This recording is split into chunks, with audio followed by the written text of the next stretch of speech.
So these light green leaves are Pacific Island taro, and they've got a light green stem.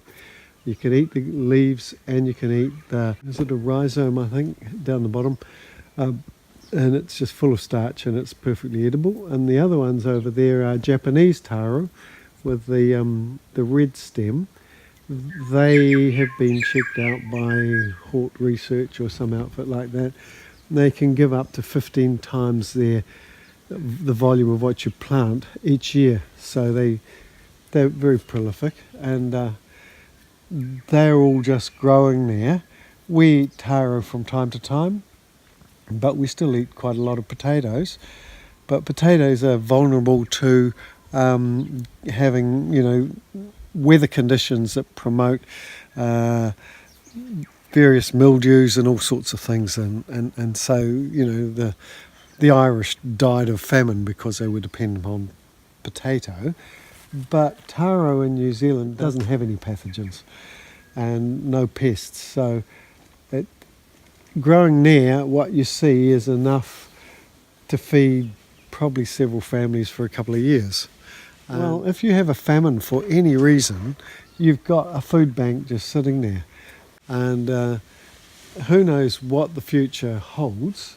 We know that it's going to get warmer, it might get wetter, who knows.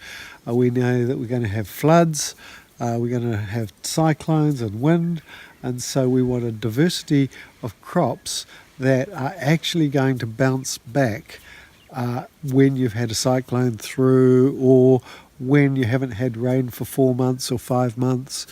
And so these are a part of the menu of food that you don't have to have as part of your staples today, but they're there for tomorrow if that's needed. On each plant, there's lots of little ones off the side.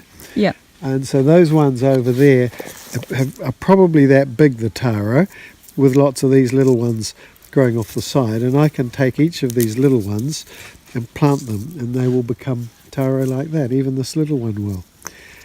And they are drought resistant. And how far in the ground do you put them? Oh, you can put them you can put them just under the ground, in the ground, on top of the ground. As long as there's moisture, they'll put their roots into the ground and they'll find a way of surviving. I've got one growing in the pathway around the house. It's growing out of the ground. Next year that'll be up around here. Oh, really? That fast? Yeah. Someone dropped one there. Well, that's what happened. It's not intentional. And it'll survive under the conditions that potatoes don't survive in. Where potatoes don't survive in is very moist, warm conditions, but they promote the growth of the taro. So that's a really good crop from that point of view. Same with Jerusalem artichokes. As long as they get a bit of water, they'll grow, and when there's no water, they stop growing, and they can stop growing for 3 months if need be, but that won't kill them.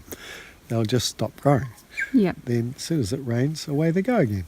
In the Middle Ages, when the plague hit, that's the bubonic plague, it hit in the winter time, and people were dying like flies, and there seemed to be no end to the death. In some places, whole villages just died out.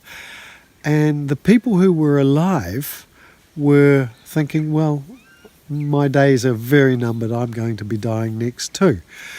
But because a lot of people had died, there was huge surplus food supplies. So people were eating and drinking and getting drunk with all the alcohol, the ale that had been prepared for the winter, and then everyone dropped dead.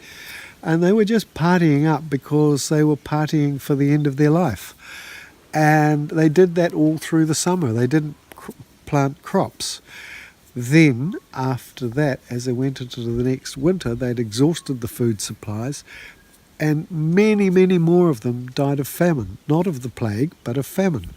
And that was lack of this sort of thing growing there. If they'd had taro growing in their environment, or lots and lots of artichokes, they would have had plenty to support them over a period like that. The leaves are really sought after, and I think they call it pawasami or palasami, and that's coconut cream and steamed leaves and maybe some other fish, and it's just yummy.